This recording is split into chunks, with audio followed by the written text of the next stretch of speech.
Hi all, this is Dr. Mamta Chawla, and in this video module, I'm going to discuss yet another question under the series Case Files in Clinical Microbiology. And the question goes like this. A 9-year-old patient, a daughter of a farm laborer, experiences onset of epileptic seizures. A few pea-sized lipoma-like lesions are undeniably palpable in her subcutaneous tissue of her torso and limbs. Excision of two of these lesions reveals parasites shown in this image. Here is the image. And these parasites are active when placed in warm saline.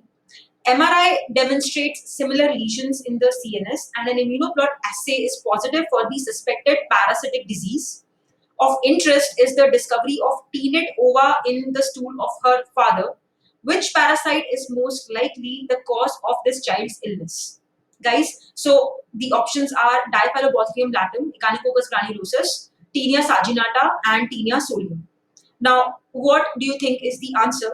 To arrive at the right answer, I would want all of you to focus on certain buzzwords or keywords in this question, which I have highlighted in green color in this slide.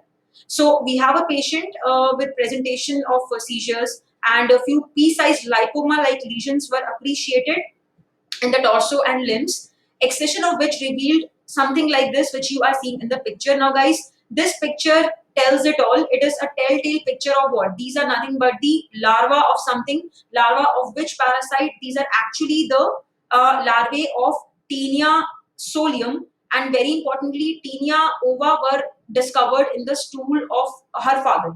Okay, now you can ask why these larvae do not belong to Taenia saginata. Guys, the answer is simple. Larvae in the body, when they are present, it points towards what disease? It points towards cysticercosis.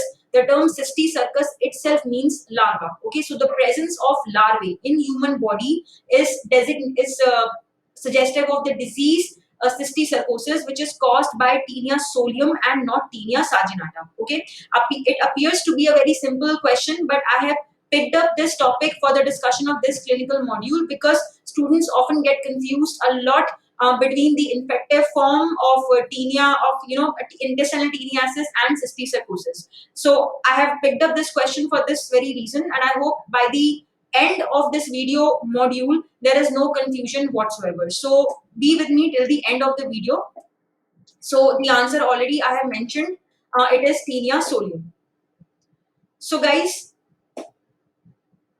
in the entire parasitology, we have to focus on basically 5 important cystodes which are medically important. Medically important as in they are supposed to disturb human beings, as in they are supposed to make humans sick. So remember, these 5 ones are Taenia solium, Taenia saginata, and HED, that is Hymenolepis nana, Echinococcus granulosus, and Diphyllobothrium latum. All right. So in this clinical question, we already have ruled out D latum and Echinococcus granulosus, and also Taenia saginata, right? Because the larvae are not suggestive of Echinococcus granulosus or D latum, and larvae are not belonging to Taenia saginata either, because it doesn't cause cysticercosis. Now guys, the basic structure of the cystodes, you all know, there's a head, there's a neck, and there's a body which is made up of proglottids.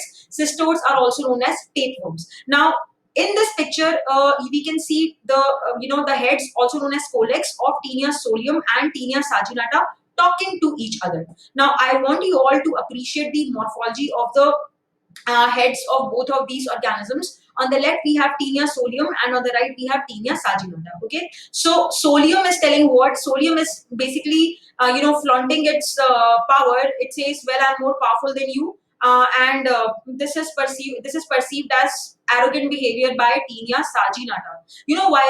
Because both these organisms, solium as well as saginata, they are causative agents of a mild disease in humans called as intestinal teniasis. Now, the intestinal teniasis is mild, with presentation of just gastrointestinal symptoms like abdominal pain or discomfort, and nausea, and sometimes diarrhea, or in many cases it could be asymptomatic also. But the disease which we are actually petrified of, that is cysticercosis, that is caused by Taenia solium. So it believes that it is more powerful than Taenia saginata. All right.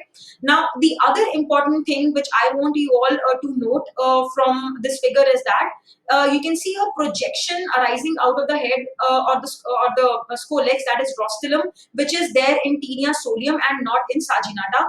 Plus, this rostrum or apical protrusion is decorated with what? It is decorated with two rows of hooklets, and that is why Taenia solium is also known as armed tapeworm. But the fellow on the right, that is Taenia saginata, does not have this. All right. So, as I mentioned, both these organisms, Solium as well as Saginata, they cause intestinal teniasis. Now, I want you all to read this slide from left to right. Now, intestinal teniasis, when that happens, the definitive host is a man. DH means definitive host and IH means intermediate host. Okay. So, on the extreme left, I have written intestinal teniasis, DH. That is definitive host is man and intermediate host is pig. Now, guys, rule number 1 pertaining to cystodes is when we talk of intermediate host, remember it is the intermediate host which is going to harbor larva in its tissues. All right. So as far as Taenia solium is concerned, when that causes intestinal teniasis, the intermediate host, that is the pig, is going to have larva in the body, and the name of that larva is Cysticercus cellulose. Now go to the extreme right of this slide. Intestinal saginata, which also can cause intestinal teniasis. Now, guys, in this case, again, definitive host is man, whereas the intermediate host is bovines, and that is why the larva in this case is known as Cysticercus bovis. The term bovis comes from bovines. All right. So this is the common feature of the intestinal teniasis caused by both these organisms. Man is the definitive host, and the intermediate host changes, and because the intermediate host is different in both the cases, the name of the larva is also different. All right. Now focus on this red or dreaded disease, cysticercosis, which is caused by solium. Now in this case, what happens? Now in this case, the man, apart from being definitive host, also is going to serve as the intermediate host. So basically it is a one man show. All right. It is a one man show. And when cysticercosis happens, in that case, the infective form for man is going to be the egg. All right. So let me dissect a little more into what I said just now. Now, intestinal teniasis, I said, is caused by both the species. The infective form in this case is the larva. All right. So intestinal teniasis is going to happen when man eats or ingests undercooked pork or beef, respectively in case of Taenia solium and saginata, and the names of larvae I have already told you. So this is the infective form, that is the larva in case of intestinal teniasis. Now, guys, have a look at this. As I just mentioned, larvae is the infective form. Man is going to eat the larva along with undercooked beef or pork, and then what will happen? These larvae, when they reach the intestine of the man, they are going to transform into adults. Remember, change is the rule of life, and these larvae are going to also undergo an important change, that is, they are going to transform into adults. Now, once the adults attain sexual maturity, there's going to be fertilization, and the female worm is going to lay eggs, and these eggs are going to be passed out in the feces of this infected man. So remember, man in this case is the definitive host. Man gets infected by eating the larvae, and man is passing out eggs in the feces, and these eggs in turn are eaten by the intermediate host. Remember the rule, for the intermediate host, it is the egg which is the infective form. So the intermediate host has to now eat the eggs. All right. Now, what is meant by LAF? This is just a simple sequence you can remember to remember the life cycle. All right. So L for larva, A for adults, F for fertilization. This sequence you can remember. Now, guys, cysticercosis happens when man, that is DH or definitive host, becomes the intermediate host too. And this can happen by two ways. One method is man should ingest the eggs in food or water. That is, man should eat contaminated food or water. This is one way. Or the other way to become intermediate host is the eggs hatch in the intestine of the same definitive host, that is man. All right. So the same definitive host now becomes the intermediate host. Now you can ask over here that why Taenia saginata eggs, when eaten, why they cannot cause cysticercosis? they cannot cause cysticercosis, guys, simply because the eggs of Taenia saginata do not have the tendency to hatch in the gut of humans. Okay, so Taenia saginata eggs are actually not infective to man. Even if they are eaten, they are not going to initiate. They're not going to, hatch and produce the larva. So they cannot carry on the same story in the intestine of man as happens in the gut of the intermediate host. Now, what happens in the gut of the intermediate host? Okay, the intermediate host, that is bovines or the pig, in the gut of these intermediate hosts, what happens? The eggs which they ingested. Remember, for the intermediate host, the infective form is the egg. Okay, so the cattle or the pig, once they ingest the eggs, what happens? The hexakinth embryo is released. Now remember, all the cystodes produce embryonated eggs, and the eggs of most of the cystodes have got an embryo with 6 hooklets. That is why it is called as hexakinth embryo or oncosphere. Okay, so these hooklets will help the embryo to pierce the gut wall, right? And after piercing through the gut wall, it enters the bloodstream, and following which it reaches the tissues where it is going to be transformed into the larva. All right, so what is actually eventually happening in the in the body of the intermediate host? There's going to be larvae formation, that is cysticercus formation in the tissues. Okay, so remember, for intermediate host, the story begins by eating the eggs, and the ultimate fate or the destiny of the eggs is that larvae are going to be deposited in different kinds of tissues, and depending on where the larvae deposit, we call that cysticercosis by different names, like subcutaneous cysticercosis, muscular cysticercosis, ocular cysticercosis, or neurocysticercosis.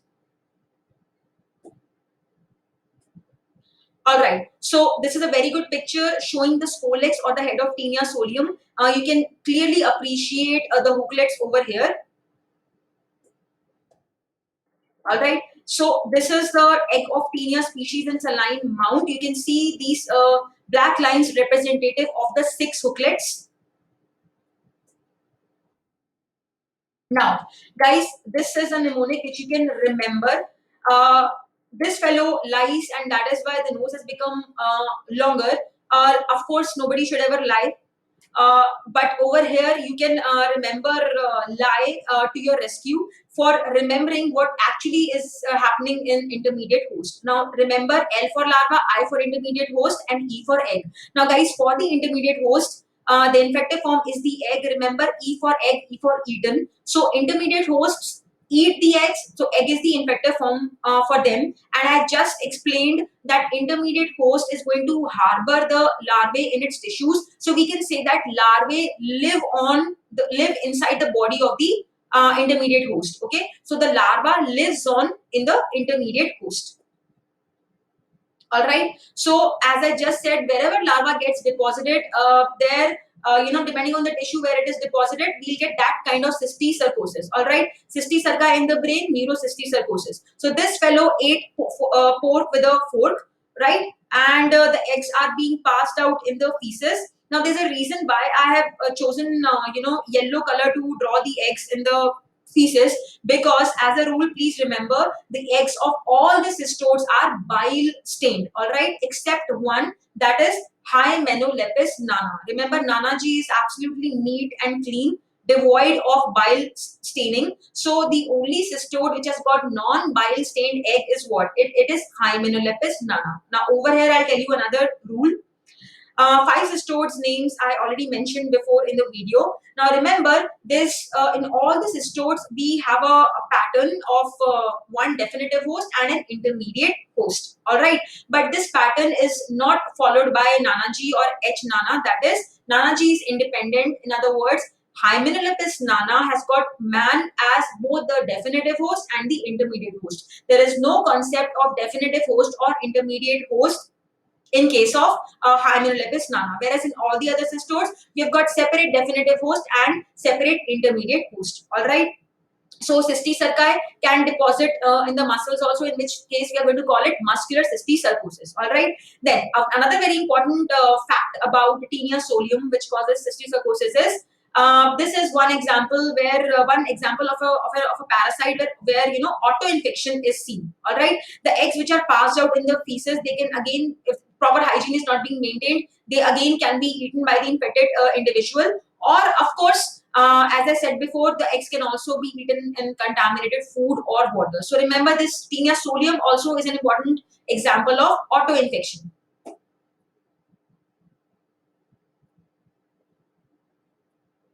Now, this is the scolex of Taenia saginata. Now, remember, these are the muscular suckers which help these organisms, which help the cystodes to attach to the wall of the gut. And as far as Taenia solium and saginata both are concerned, their habitat or residential area in humans is the small intestine, that is jejunum and ileum.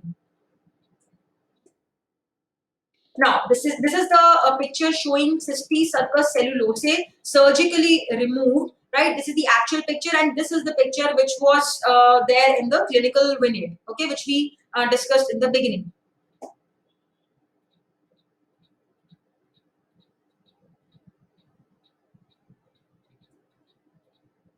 Now, guys, different kinds of cysticercosis. So we have got subcutaneous cysticercosis, which can be asymptomatic or there can be palpable nodules, as was the case in our patient. All right. Then muscular cysticercosis. This can lead to pseudohypertrophy of the muscles or muscle pain or muscle weakness. And then we can have ocular cysticercosis, which can involve lids, sclera, or conjunctiva, and the patient can develop, diplopia, proptosis, loss of vision, or there can be focal masses or nodules with inflammation. This is a picture of cysticercus in the eye. Now, the most dangerous form is neurocysticercosis. Now, there has been a lot of speculation and controversy regarding the most common site of neurocysticercosis. There's always has been confusion between subarachnoid space being the most common site or brain parenchyma. Now, finally, the answer is, remember, subarachnoid space and not brain parenchyma as was believed before. All right. So, subarachnoid space is the most common site and brain parenchyma is the second most common site. And remember, the most common presentation of this entity is seizures. Okay. So this organism, Taenia solium, is in fact the most common parasitic, infection affecting central nervous system in our country, in India. All right. And if somebody asks what is the most common CNS, infection in India, then the answer is going to be Mycobacterium tuberculosis. All right. So as far as diagnosis is concerned, guys, what sample can we collect, which can come to which can come to our rescue as far as diagnosis is concerned? We need to collect the stool sample because we saw that the infected individual is going to pass out what it is going to pass out, eggs in the feces. All right. Now, so the feces or shit or poop has got what? Has got proglottids, that is body segments, and the ova.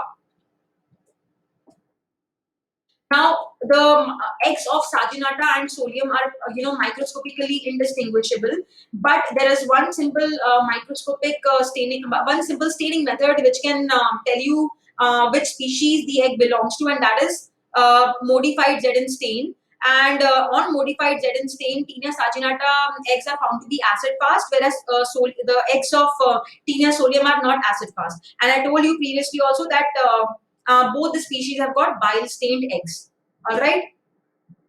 Now, this is the picture of the gravid proglottid of Taenia solium. Proglottid is nothing but the body segment. And as I told previously, the general structure of cystodes or tapeworms is head or scolex, then neck. Neck is nothing but the manufacturing factory of body segments or proglottids. And after that, we have got a series of body segments or proglottids. Now, guys, as far as treatment is concerned, remember for neurocysticercosis, you can go for albendazole, which literally bends the worms or paralyzes the worms, or praziquantel. Just a simple way to remember, praise the quantity of proglottids. All right. So, guys, this is about this video module. This is the fourth question in the series, Case Files in Clinical Microbiology. Please check out the other 3 videos before, which I've done before as well. Now, INI CD exam date having been announced, I really hope this series helps all of you in solving clinical questions. All right. So stay tuned to the channel.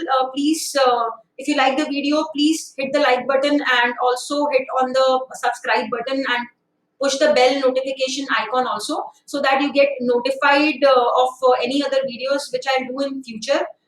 So this is about this video. Study well and God bless you all. Thank you.